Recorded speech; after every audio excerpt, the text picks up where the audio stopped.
Ebyona ebizira omugenzi Sister Judith Charles Simba akaziikwa arwakana bwanyuma okushangwa omumukira Rwizi afiire kandi asigira abandi enyuma abarikwetenga obuweezi. Ab'enshonga egi erizooba ekanisa ya Daystar Cathedral aho omurembe Rwamba ririkwebemberwa Bishop Nathan Ibrahim bayikoramu omurimo barondana sente okubakwatiraho na munonga abo abaana okushoma.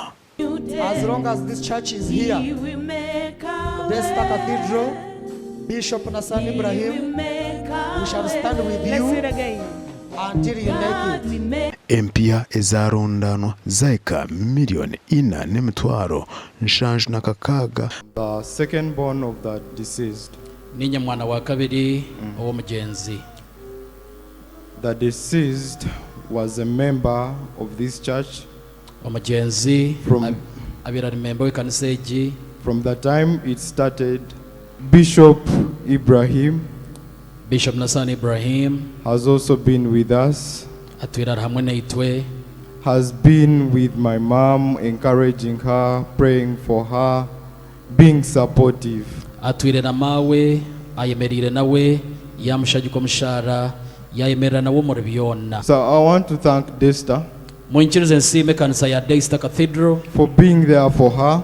Mweteringaniza mane mwebade okubahabwa amawe.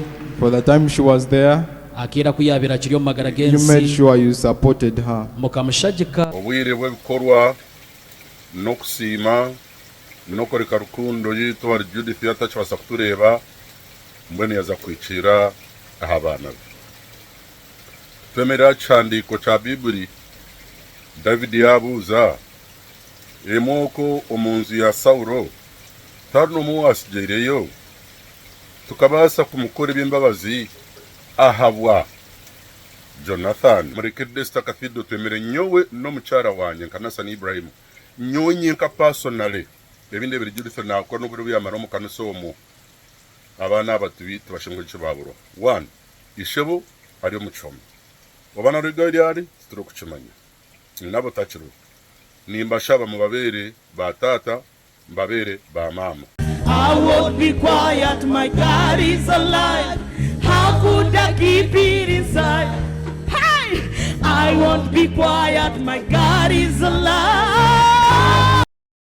Twaza akanisa yibanda Miracle Church Erizooba Bishop Dr. Murisa Anthony yaje kuzo kwisa emyaka 40 ombuhereza ognuwe arikwebera mu makanisa agari hansi ya Miracle Center ombrenge Erizooba. Omukurugu gwakwaho ba Bishop kuruga omumakanisa agatari gamwe na gamwe abanja kumusima b'umurimo gwari nakorera ihanga.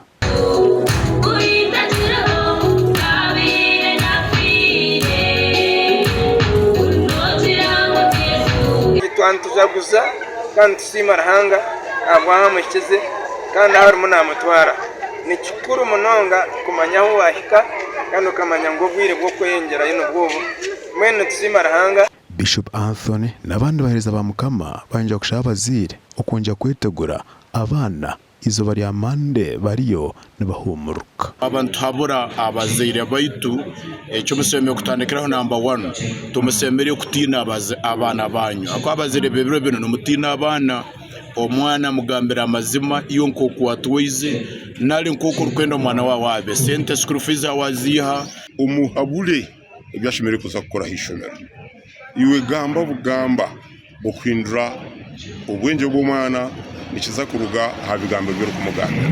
Omukoro gwawa nokusima sente ezarondano nizo konja gukora umurimo gwarahanga omurimo no kwatiraho abantu batarimo na bamwe na munonga abashoberwe bagaruka aho murembo Rwamba aba PLE kuruga burenge Erizooba nabo bakwatanisa nababara na kaseke okujagurizaho mukuru w'ihanga abo kwisi emyaka 9.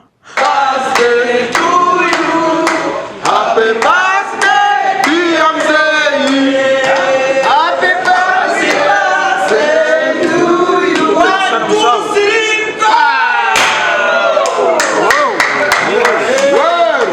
Baza guze myaka 8 ya mzeyi abo kushanga ntanga byambase kora igana cyo kubanza economic recovery ecya kabiri peace and stability ecya kashatu our democracy ecya kana infrastructure development. Ecya katano abo integration isabwe integration.